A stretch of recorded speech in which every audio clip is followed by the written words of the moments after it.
berhasillah beriman dan bertakwa pada Tuhan yang Esa, dan berakhlak mulia, berkebinekaan global. Terima kasih ibu-ibu rekan sejawat yang sudah bersedia meluangkan waktu untuk mendengarkan materi tentang budaya positif yang akan saya sampaikan pada pagi ini. Ini merupakan salah satu pemenuhan tugas untuk calon guru penggerak angkatan 8 Kabupaten Bengkalis.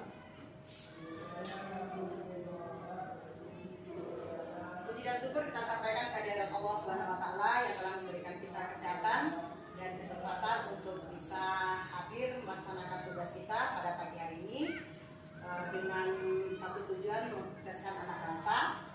Dan salam serta salam kita sampaikan kepada junjungan Allah yang Nabi besar Muhammad Sallallahu Alaihi Wasallam dengan mengucapkan Allahumma sholli ala sayyidina Muhammad wa ala ali sayyidina Muhammad. Baiklah ibu, di sini saya akan membagikan pemahaman dan pengalaman dalam menerapkan budaya positif.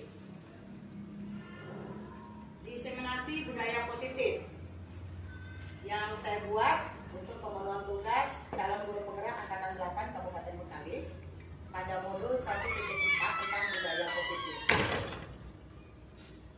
Perubahan paradigma belajar. Pembelajaran dengan paradigma baru dirancang berdasarkan prinsip pembelajaran yang terdiferensiasi sehingga setiap siswa dapat belajar sesuai dengan tahap perkembangannya untuk mewujudkan profil pelajar Pancasila.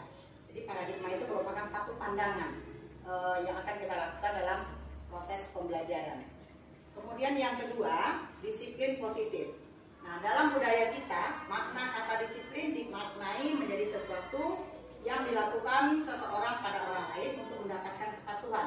Kita cenderung menghubungkan kata disiplin dengan ketidaknyamanan. Jadi selama ini kita mengatakan disiplin itu anak harus mengikuti apa yang kita buat. Anak harus mengikuti aturan-aturan yang kita buat. Sehingga di sana anak merasa terpaksa dan anak merasa tidak nyaman. Nah, tujuan mulia dari penerapan disiplin positif adalah agar terbentuk murid-murid yang berkarakter, berdisiplin, santun, jujur, peduli, bertanggung jawab, dan merupakan pembelajar sepanjang hayat sesuai dengan standar kompetensi lulusan yang diharapkan. Sesuai juga dengan visi sekolah kita yang kemarin, membentuk siswa yang cerdas berkarakter sesuai dengan profil pelajar Pancasila. Kemudian, motivasi perilaku manusia. Motivasi perilaku manusia ini ada beberapa hal. Yang pertama, untuk menghindari ketidaknyamanan atau hukuman. Kemudian, untuk mendapatkan imbalan atau penghargaan dari orang lain. Yang ketiga, untuk menjadi orang yang mereka inginkan dan menghargai diri sendiri dengan nilai-nilai yang mereka percaya.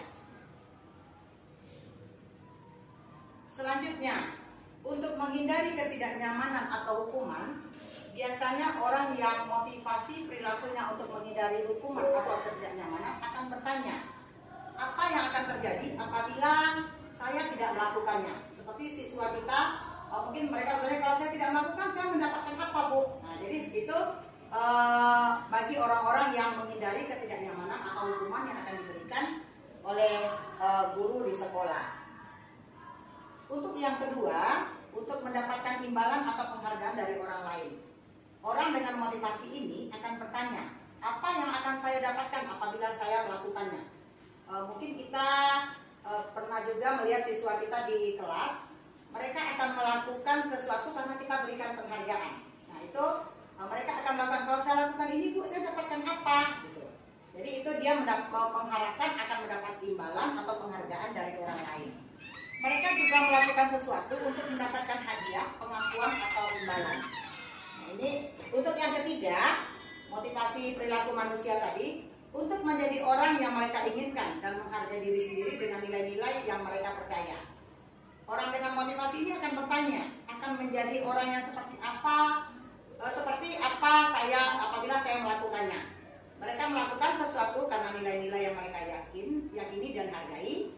Dan mereka melakukannya karena mereka ingin menjadi orang yang melakukan nilai-nilai yang mereka yakini tersebut.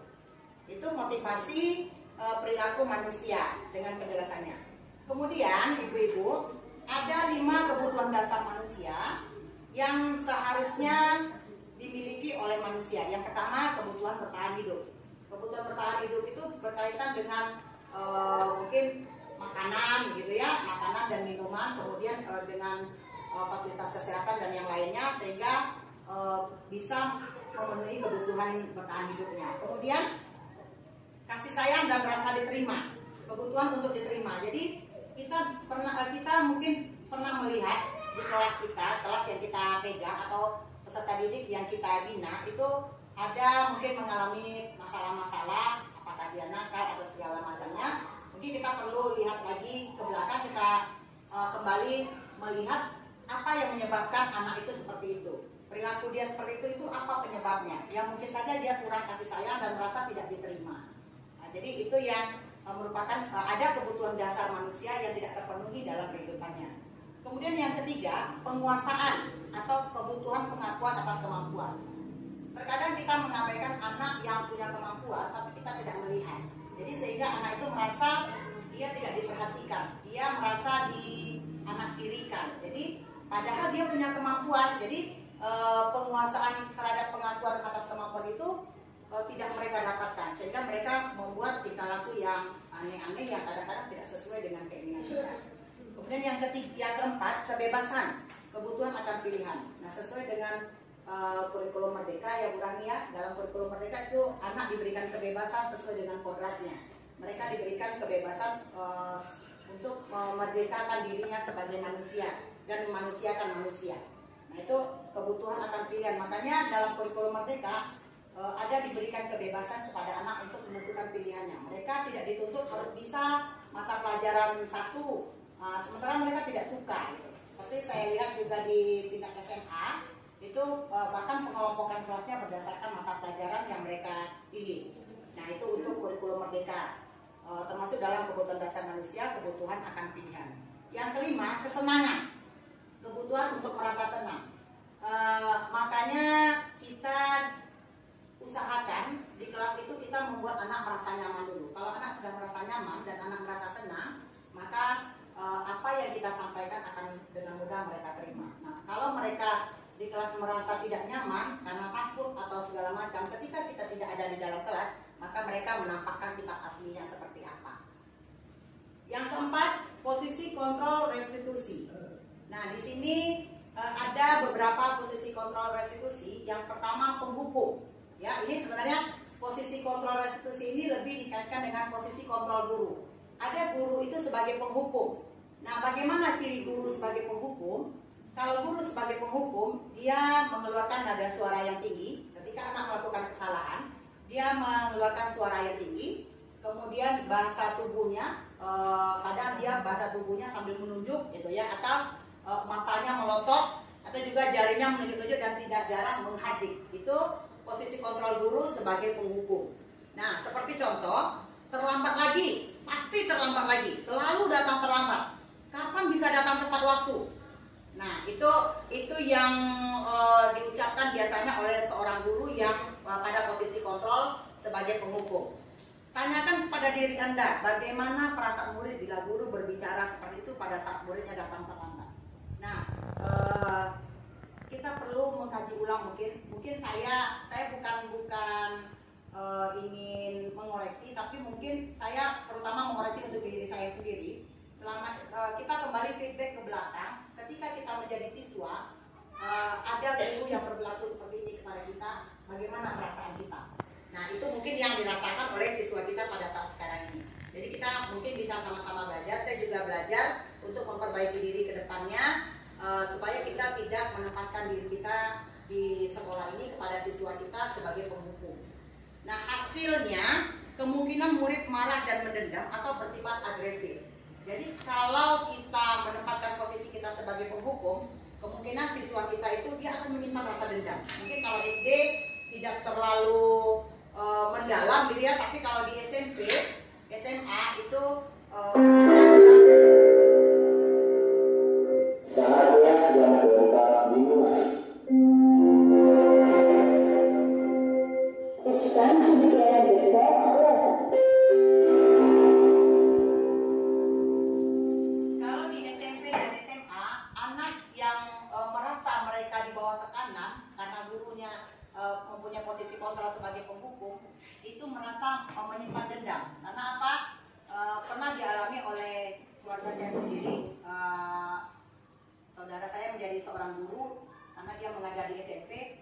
karena dia memang pada saat itu sebagai penghukum dia selalu memarahkan anak dengan memukul menggunakan penggaris, akhirnya memang dikerjain sama siswanya.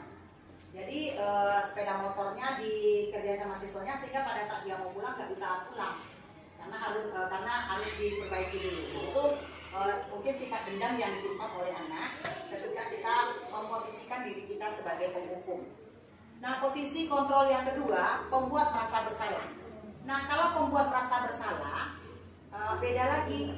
Kita nada suaranya memelas, halus, sedih, bahasa tubuh merapat pada anak. Nah, kita mungkin sering juga ya, atau kita lesu. Ketika anak-anak bermain-main di kelas, kita mendekati anak dengan suara yang memelas, dengan suara yang lembut. Nah, kita mungkin mengatakan seperti ini, "Adik, kamu ini bagaimana ya? Kamu sudah berjanji dengan ibu tidak akan terlambat lagi. Kamu kenapa ya senang sekali mengecewakan ibu? Ibu benar-benar kecewa sekali." Nah, itu posisi kontrol guru sebagai pembuat merasa bersalah. Nah, di sini anak merasakan dia membuat bu gurunya seperti itu. Jadi dia merasa seakan-akan dia yang ini salah gitu. Nah, bagaimana perasaan murid bila ditegur seperti cara ini? Ya, itu tadi hasilnya ketika kita melakukan pendekatan pada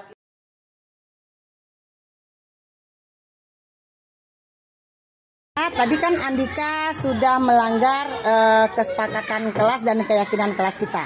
Nah, sekarang apa pendapat Andika dengan adanya keyakinan kelas yang kita buat bersama?